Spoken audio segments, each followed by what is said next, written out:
পৃষ্ঠা 40 8.4 সামাজিক জরিপ সমীক্ষা সোশ্যাল সার্ভে।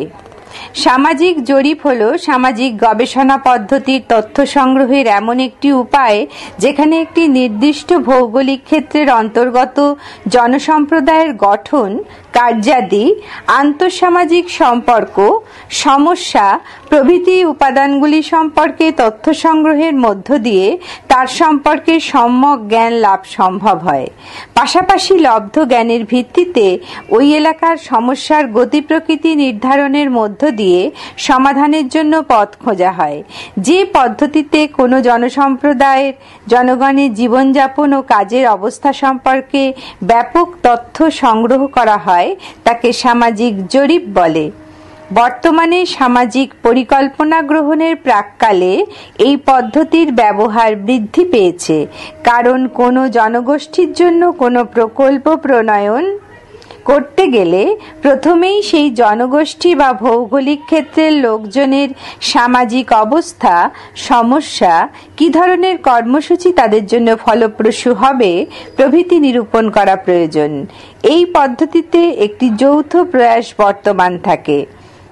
একদিকে থাকেন গবেষক বা তথ্য সংগ্রহকারী, অন্যদিকে নির্বাচিত জনগোষ্ঠীর প্রতিনিধিস্বরূপ ব্যক্তিবর্গ। গুড ও হ্যাট এই পদ্ধতির একটি স্বয়ংসম্পূর্ণ সংজ্ঞা প্রদান করেছেন। তাদের মতানুসারে সামাজিক জরিপ হল একটি যৌথ উদ্যোগ ও একটি গবেষণা কৌশল যার মাধ্যমে কোনো একটি নির্দিষ্ট ভৌগোলিক অঞ্চলের বর্তমান সমস্যা, পরিস্থিতি বা জনসংখ্যা সম্পর্কে অনুসন্ধান করে সেখানে সমাজ সংস্কার বা সমস্যা সমাধানের জন্য গঠনমূলক কর্মসূচি প্রণয়ন করার উদ্দেশ্য লক্ষিত হয়। সামাজিক জরিপের বৈশিষ্ট্য। Features of social survey. ক, এই পদ্ধতির সাহায্যে একটি সমগ্রক বা বৃহত্তর অংশের বৈশিষ্ট্য, উপাদান প্রভৃতি সম্পর্কে জ্ঞাত হওয়া যায়। পৃষ্ঠা 41। খ, এই পদ্ধতিতে অনেকগুলি প্রকৌশল, সাক্ষাৎকার, পর্যবেক্ষণ, ক্ষেত্র সমীক্ষা ব্যবহার সম্ভব হয়।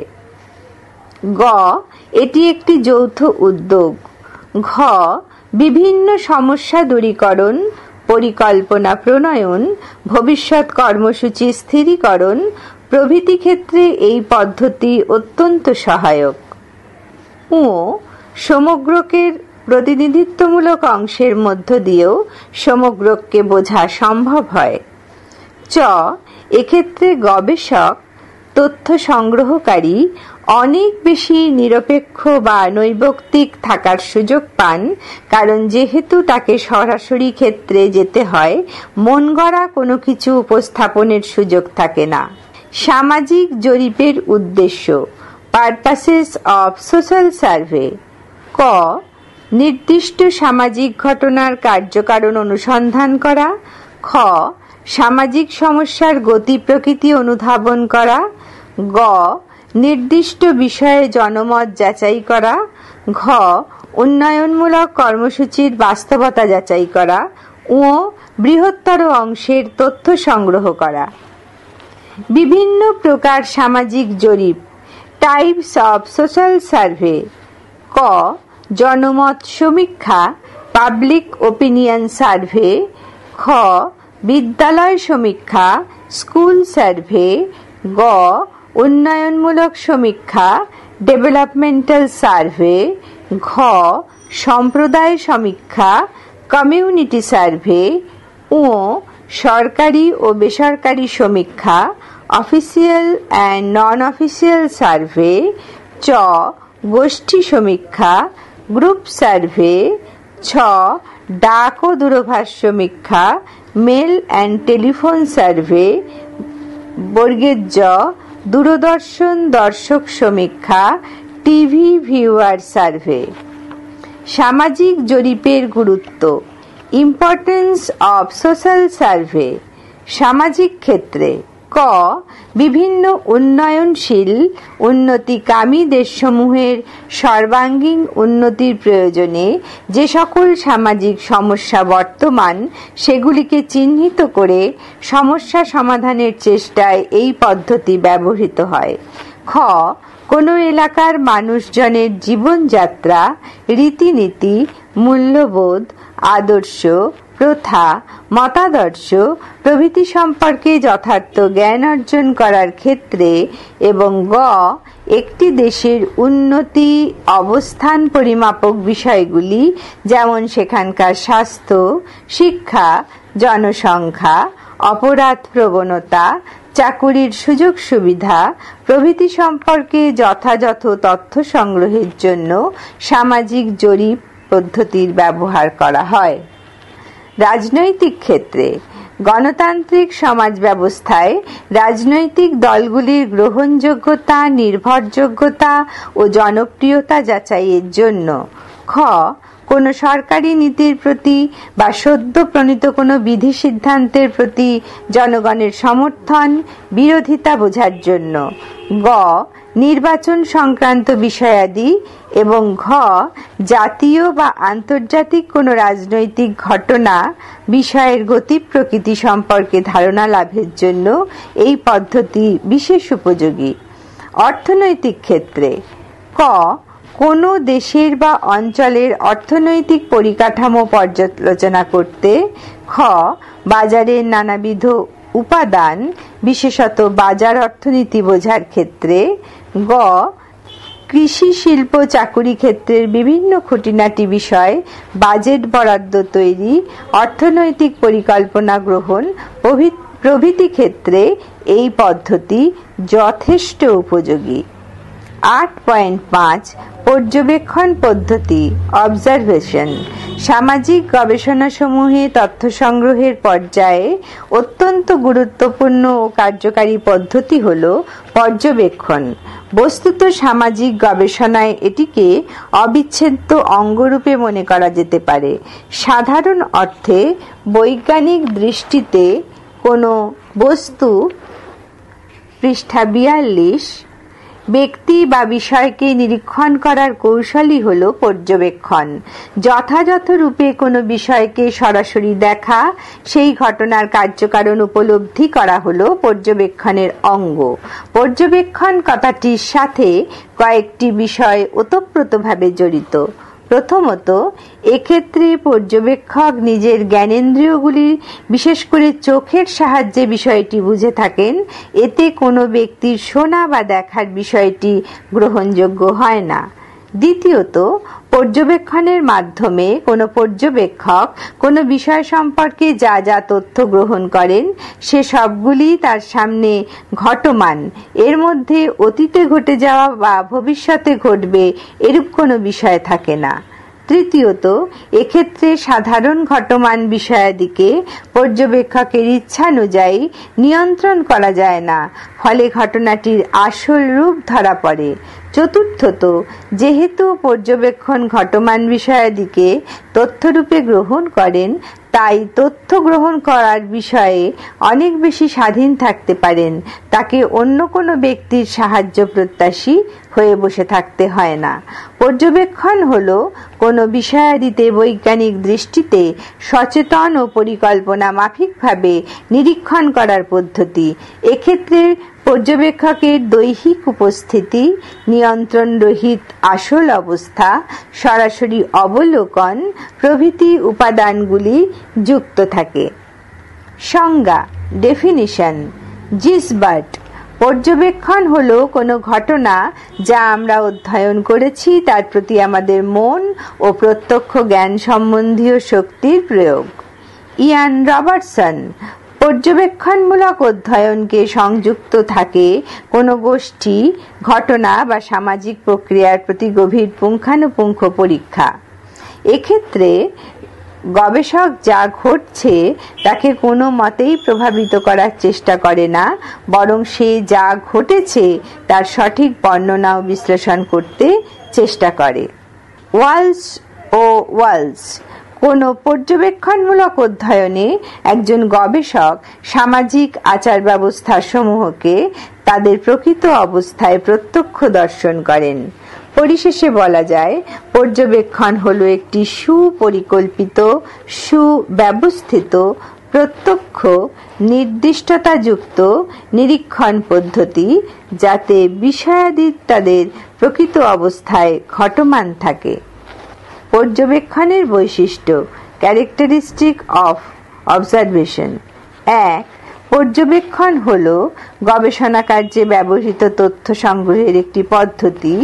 2. পারিপার্শ্বিক বিষয়াদি পর্যবেক্ষণের বিষয়বস্তু। 3. সামাজিক গবেষণায় পর্যবেক্ষণ মূলত সামাজিক আচার ব্যবহারের দিকটি তুলে ধরে। 4. সামাজিক বিষয়াদির প্রকৃত বা আসল রূপটি প্রকাশ করে থাকে পর্যবেক্ষণ, এটি ঘটমান চিত্রটি প্রকাশ করে।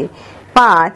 যেহেতু পর্যবেক্ষণে সামাজিক বিষয়াদিকে সাধারণত নিয়ন্ত্রণ করা হয় না, তাই এটি গবেষককে নিরপেক্ষ বা বায়াস ফ্রি রাখতে পারে।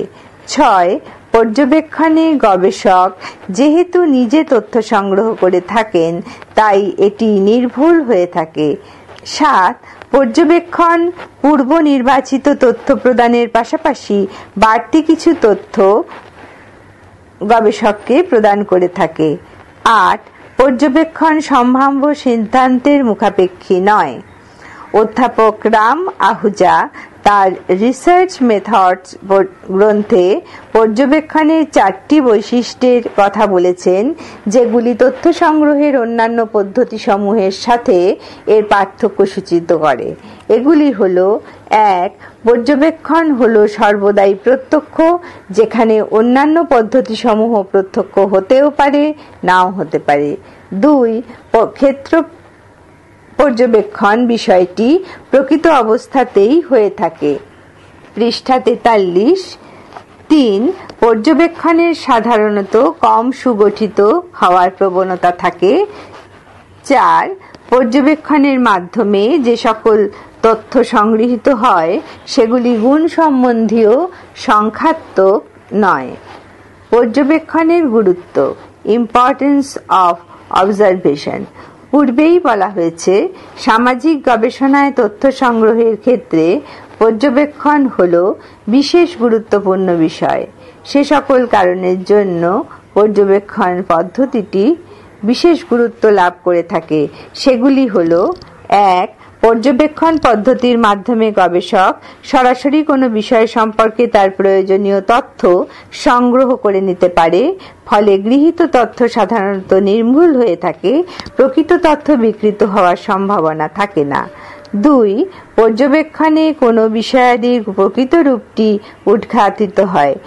যেহেতু বিষয়টি পর্যবেক্ষকের কোনরূপ নিয়ন্ত্রণারহিত অবস্থায় থাকে, ফলে যেটুকু তথ্য পর্যবেক্ষক লাভ করে তা সম্পূর্ণ নির্ভেজাল। 3. এই পদ্ধতিতে এমন কিছু বিশেষ ঘটনা সম্পর্কে তথ্য পাওয়া যায় যা সাক্ষাৎকার বা অন্য কোনো পদ্ধতি গ্রহণ করা যায় না। উদাহরণ হিসেবে বলা যায়, কোনো সাম্প্রদায়িক দাঙ্গা চলাকালীন দাঙ্গাবাজদের আচরণ কিরূপ জানতে হলে পর্যবেক্ষণই সর্বোত্তম পদ্ধতি। এক্ষেত্রে নিশ্চয়ই তাদের সাক্ষাৎকার গ্রহণের মাধ্যমে তথ্য সংগ্রহ করা যায় না। 4. ভাষায় প্রকাশ করা যায় না বা প্রকাশ করার চেষ্টা করা হলেও তা অসম্পূর্ণ থেকে যায়। এ সকল ক্ষেত্রে পর্যবেক্ষণই হল সর্বশ্রেষ্ঠ পদ্ধতি। যেমন, কোনো বিয়ে বাড়িতে কার কিরূপ ভূমিকা তা আচার ব্যবহারের মাধ্যমে বোঝা যায়, তা ধারা বিবরণী দ্বারা অতটা প্রাণবন্ত বা জীবন্ত হয়ে ওঠে না যতটা হয় পর্যবেক্ষণের মাধ্যমে। 5. এমন কিছু স্থান আছে যেখানকার ব্যক্তিদের সম্পর্কে বা সেখানকার ঘটনাবলী সম্পর্কে জানতে গেলে সাধারণত অনেকেই তথ্য প্রদানকারীর ভূমিকা পালনে অনৈচ্ছিক থাকেন। সেক্ষেত্রে এই পদ্ধতিটি বেশ কার্যকরী। উদাহরণ হিসেবে বলা যায়, কোনো পতিতালয়, থানা, জেলখানা প্রভৃতির কথা উল্লেখ করা যেতে পারে। 6. তথ্য সংগ্রহের ক্ষেত্রে ভাষার বৈপরীত্য অনেক সময় সমস্যা তৈরি করে। কোনো ঘটনা সম্পর্কে তথ্য প্রদানকারী ও গ্রাহকের মধ্যে ভাষা সংক্রান্ত চরম অমিল থাকলে তথ্য অসম্পূর্ণ থাকার সম্ভাবনা। এসব ক্ষেত্রে পর্যবেক্ষণ পদ্ধতি প্রযুক্ত হলে সেই সমস্যা এড়ানো যেত। 7. কোনো সামাজিক বিষয় সম্পর্কে তথ্য সংগ্রহ করতে যাওয়ার আগে গবেষক পূর্ব নির্ধারণ করে নেয় যে সে কি তথ্য সংগ্রহ করবে। পর্যবেক্ষণ পদ্ধতিতে তথ্য সংগ্রহ করার সময় পর্যবেক্ষক তার পূর্ব নির্ধারিত সূচির বাইরে এমন কিছু পেয়ে যায় যেগুলি তার গবেষণার পক্ষে অত্যন্ত প্রাসঙ্গিক ও গুরুত্বপূর্ণ হয়ে ওঠে। 8. অবাচনিক আন্তঃক্রিয়া সমূহ থেকে তথ্য সংগ্রহ করার ক্ষেত্রে পর্যবেক্ষণ হল অপরিহার্য অঙ্গ। দরিদ্র, ভিক্ষাবৃত্তি প্রভৃতির মতো বিষয়ই হোক আর প্রেম, প্রীতি, ভালোবাসা ইত্যাদি অবাচনিক বিষয়ই হোক, পর্যবেক্ষণ ভালোভাবে সেটাকে ধরতে পারে। 9. এই পদ্ধতি শিশুদের কোনো বিষয় জানার ক্ষেত্রে বেশ উপযোগী, কারণ শিশুরা সাক্ষাৎকারের সময় বুদ্ধিমত্তার সাথে উত্তর দিতে পারে না ও তারা কৃত্রিম রূপে আচার ব্যবহার করে। 10. পর্যবেক্ষণে যেহেতু ঘটমান বিষয়াদি থেকেই তথ্য গ্রহণ করা হয়, এই তথ্য সমূহের অতীতে কোনো তথ্যের দ্বারা প্রভাবিত হওয়ার সম্ভাবনা থাকে না। অর্থাৎ এই পদ্ধতিতে প্রাপ্ত তথ্যাদির বিশ্বাসযোগ্যতা, নির্ভরযোগ্যতা অনেক বেশি। পর্যবেক্ষণের প্রকারভেদ, টাইপস অফ অবজারভেশন। পর্যবেক্ষণ পদ্ধতিটিকে কয়েকটি ভাগে ভাগ করা যেতে পারে। অধ্যাপক রাম আহুজা তার রিসার্চ মেথডস গ্রন্থে এই পদ্ধতিটিকে নিম্নলিখিতভাবে ভাগ করেছেন। এগুলি হল: 1. অংশগ্রাহক ও অংশগ্রাহক নয় এমন পর্যবেক্ষণ, participant and non participant observation. অংশগ্রাহক পর্যবেক্ষণ হলো এমন একটি পর্যবেক্ষণ পদ্ধতি যে ক্ষেত্রে একজন পর্যবেক্ষক বা যা অধ্যয়ন করেছেন পৃষ্ঠা 44 তার অংশীদার হয়ে পড়েন। তিনি যদি একটি জনসম্প্রদায়ের আর্থসামাজিক অবস্থা বা তাদের সংস্কৃতি সম্পর্কে জানতে চান, তবে তিনি ওই জনসম্প্রদায়ের একজন সদস্য হিসাবেই অন্যান্যদের সাথে আন্তঃক্রিয়া করেন, তাদের জীবনযাত্রার সাথে, আচার আচরণের সাথে নিজেকে মিশিয়ে দিয়ে থাকেন এবং প্রয়োজনে কথোপকথন বা সাক্ষাৎকার প্রভৃতির মাধ্যমে প্রয়োজনীয় তথ্য গ্রহণ করেন। এক কথায় তিনি অন্যান্যদের জীবনযাত্রা, কাজকর্ম, আচার ব্যবহার প্রভৃতিতে পার্টিসিপেট বা অংশগ্রহণ করেন। সাধারণত এই জাতীয় পর্যবেক্ষণের পদ্ধতিটি নৃতাত্ত্বিক গবেষণায় বেশি করে অনুসৃত হয়, তবে সমাজতাত্ত্বিক গবেষণাতেও এই পদ্ধতিটি ব্যবহৃত হয়েছে।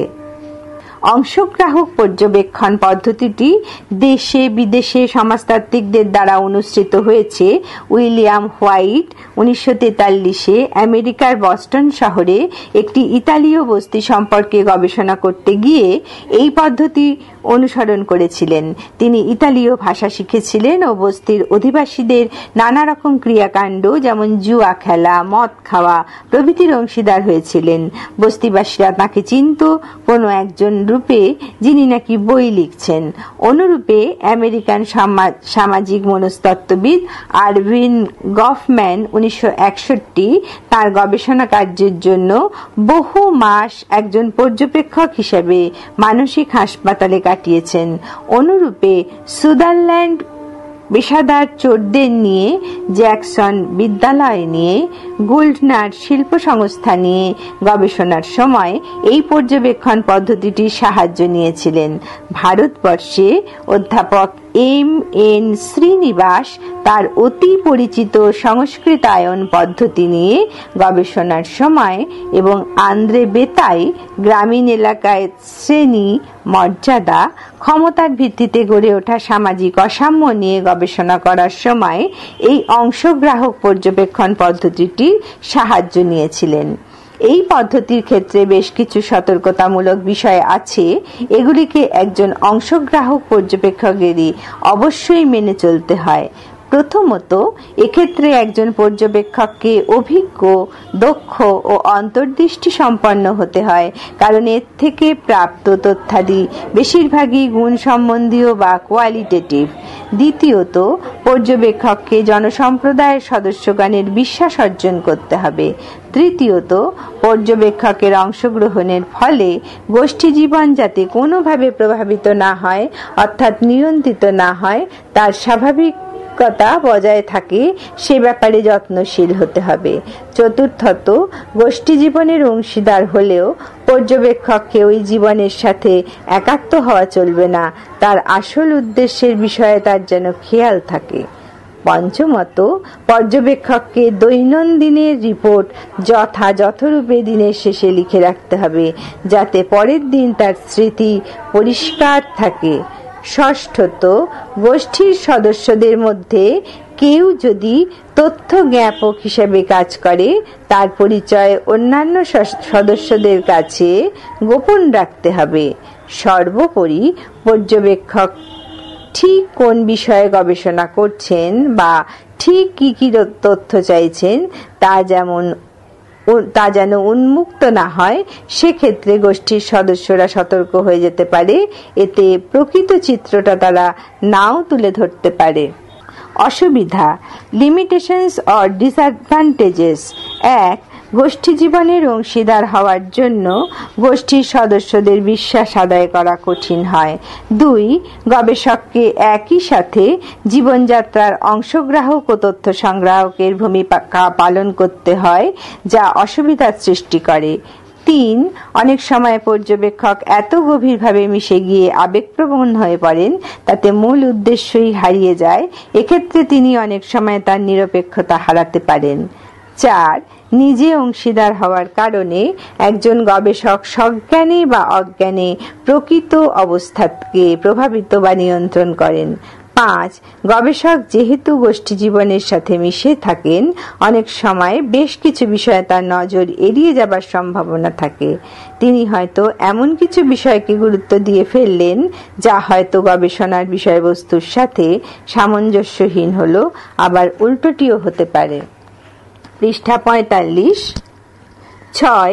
যথেষ্ট দক্ষতা বা অভিজ্ঞতাহীনভাবে এই জাতীয় পর্যবেক্ষণে অংশগ্রহণ করলে গবেষণা ও গবেষক উভয়েরই ক্ষতিগ্রস্ত হওয়ার সম্ভাবনা থাকে।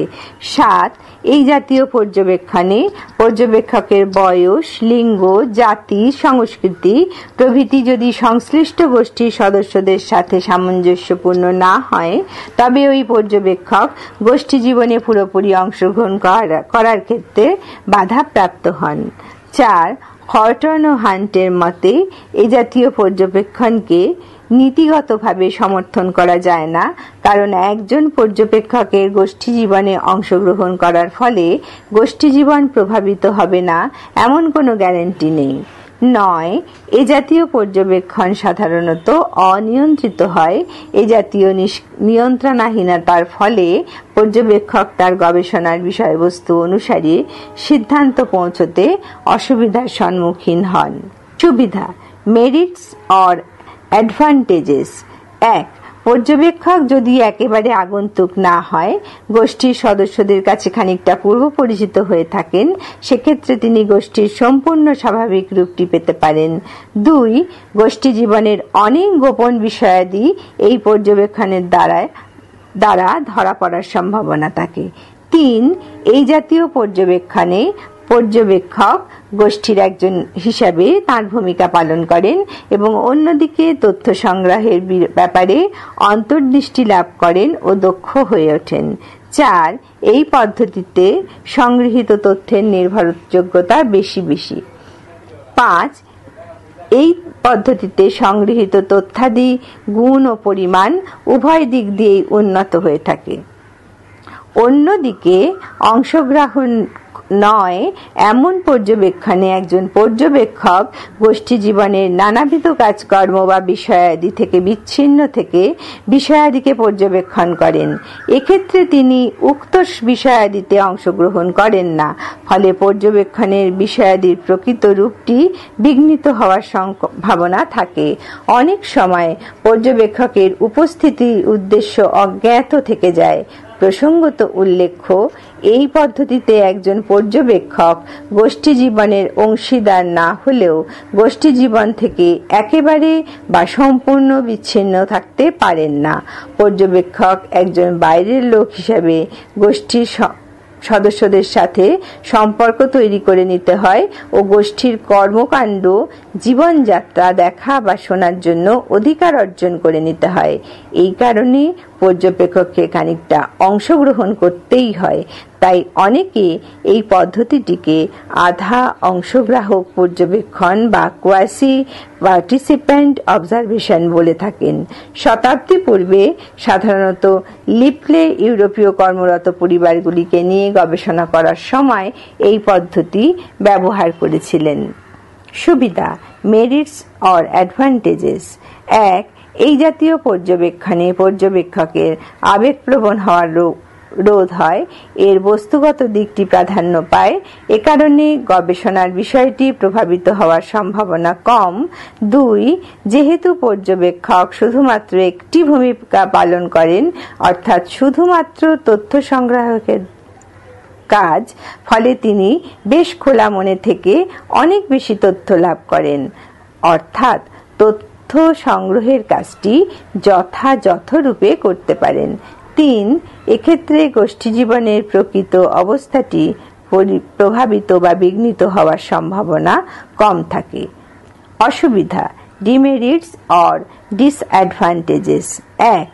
পর্যবেক্ষক যেহেতু বাইরের লোক ও তিনি অংশগ্রহণকারী নন, ফলে গোষ্ঠী জীবনের প্রকৃত খোলামেলা রূপ পাওয়ার জন্য, গোষ্ঠীর সদস্যদের জড়তা কাটানোর জন্য পর্যবেক্ষককে যথেষ্ট পরিশ্রম করতে হয়। 2. পর্যবেক্ষক যেহেতু বাইরে থেকে বিভিন্ন আচার আচরণ প্রত্যক্ষ করেন, অনেক সময় তিনি অনেক কাজকর্ম বা ব্যবহারের প্রকৃত অর্থ বুঝতে পারেন না। 3. গোষ্ঠী জীবনের বহু গোপন বিষয়াদি ক্ষেত্রে অজ্ঞাত থেকে যায়। 4. অনেকের মতে এ জাতীয় পর্যবেক্ষণ পদ্ধতির ব্যবহার বিধিবদ্ধ, কিন্তু কিছু ঘটনাবলী প্রত্যক্ষ করার ক্ষেত্রে সীমাবদ্ধ, সর্বক্ষেত্রে সফলরূপে প্রয়োগ করা যায় না। 2. সুব্যবস্থিত ও অব্যবস্থিত পর্যবেক্ষণ। পৃষ্ঠা 46।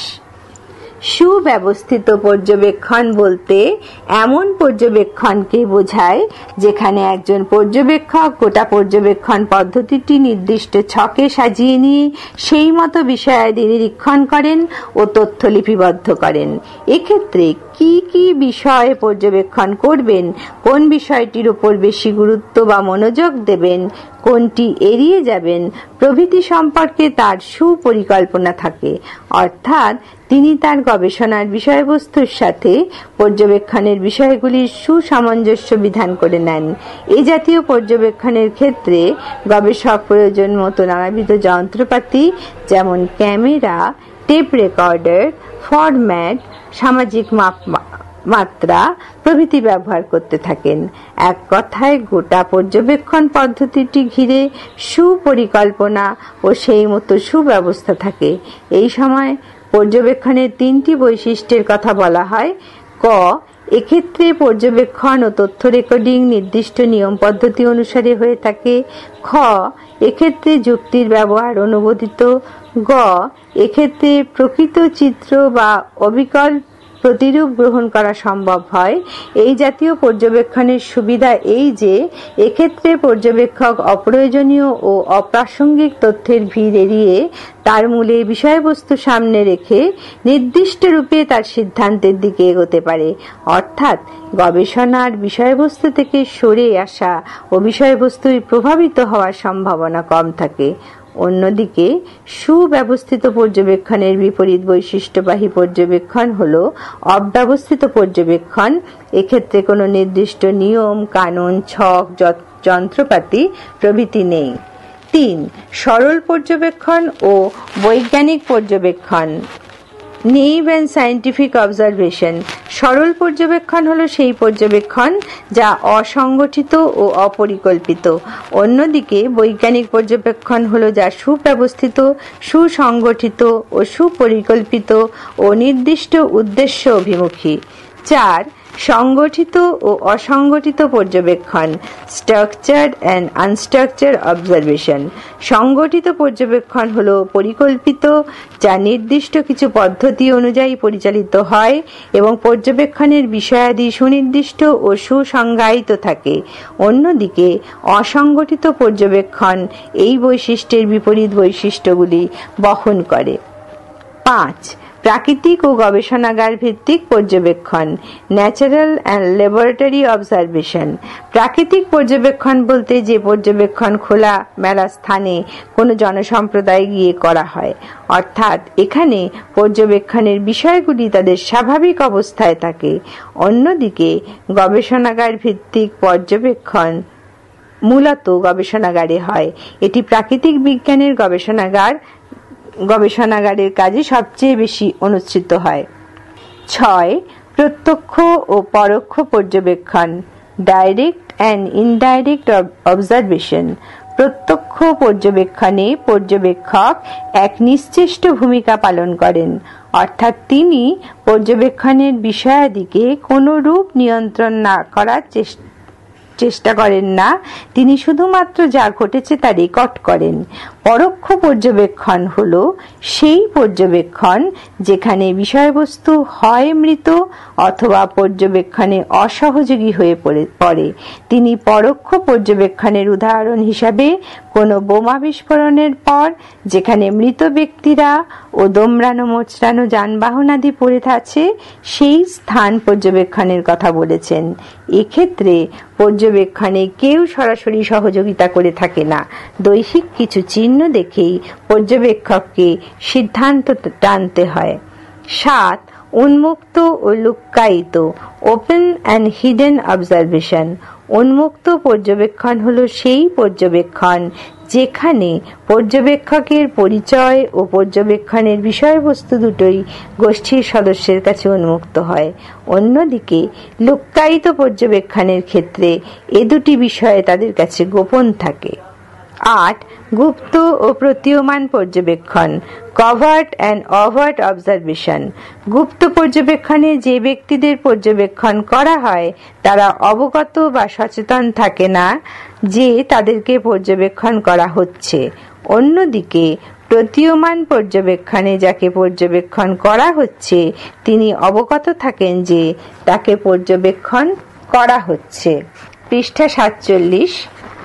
এই জাতীয় পর্যবেক্ষণে দুটো সম্ভাবনা থাকে, হয় ওই ব্যক্তি সহযোগিতার মনোভাব নিয়ে তার প্রকৃত রূপটি বা অনেক সময় তার সেরা বিষয়াদি তুলে ধরেন, অথবা প্রকৃত রূপটি গোপন করে ফেলতে পারেন। যেমন কোনো ব্যক্তি যদি বুঝে থাকেন যে তিনি ঘুষ নিচ্ছেন কিনা তাকেও পর্যবেক্ষণ করছেন, তখন নিশ্চয়ই তিনি ওই কাজটি করবেন না। 9. নিয়ন্ত্রিত ও অনিয়ন্ত্রিত পর্যবেক্ষণ, controlled and non controlled observation. নিয়ন্ত্রিত পর্যবেক্ষণে একজন পর্যবেক্ষক পর্যবেক্ষণের বিষয়টিকে কম বেশি নিয়ন্ত্রণ করে থাকেন, ফলে পর্যবেক্ষণের বিষয়টির স্বাভাবিকতা খানিকটা হলেও বিঘ্নিত হয়। অন্যদিকে অনিয়ন্ত্রিত পর্যবেক্ষণে তিনি তার বিষয়াদির উপর কোনোভাবে প্রভাব বিস্তার করেন না। এক্ষেত্রে বিষয়াদির অপরিবর্তিত, স্বাভাবিক ও প্রকৃত অবস্থায় থাকে। এটি পর্যবেক্ষকের নিয়ন্ত্রণ মুক্ত অবস্থায় থাকে।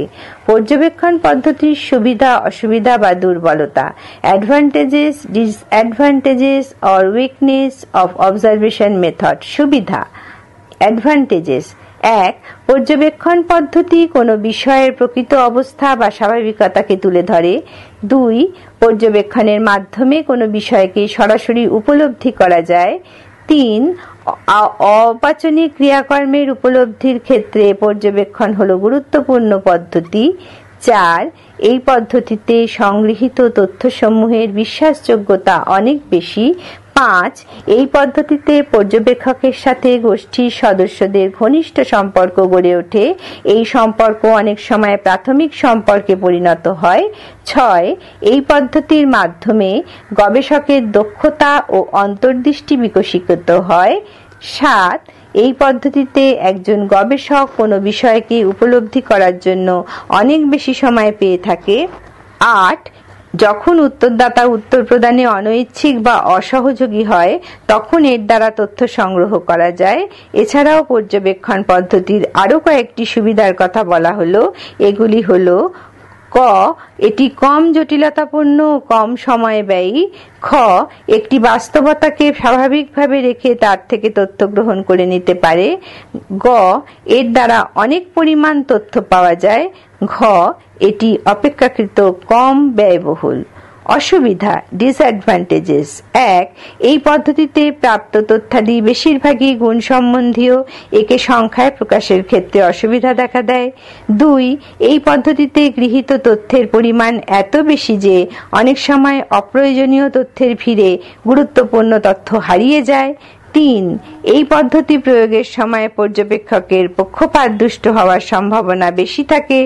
4, গোষ্ঠীর সদস্যদের কাছে পর্যবেক্ষকের প্রবেশাধিকার প্রাপ্তির বিষয়টি অনেক সময় কঠিন হয়ে দাঁড়ায়। 5, যেহেতু পর্যবেক্ষণে সাধারণ গোষ্ঠী জীবনের স্বাভাবিকতাকে নিয়ন্ত্রণ করা যায় না, ফলে অনিয়ন্ত্রিত নানাবিধ আচার আচরণ পর্যবেক্ষককে সমস্যায় ফেলে। 6, বৃহত্তর গোষ্ঠীর ক্ষেত্রে পর্যবেক্ষণ পদ্ধতি খুব বেশি ফলপ্রসূ হয় না। 7, অনেকের মতে এই পদ্ধতিটি বেশ পরিশ্রম সাধ্য, সময় সাপেক্ষ, ব্যয়বহুল ও বিশেষ দক্ষতা নির্ভর।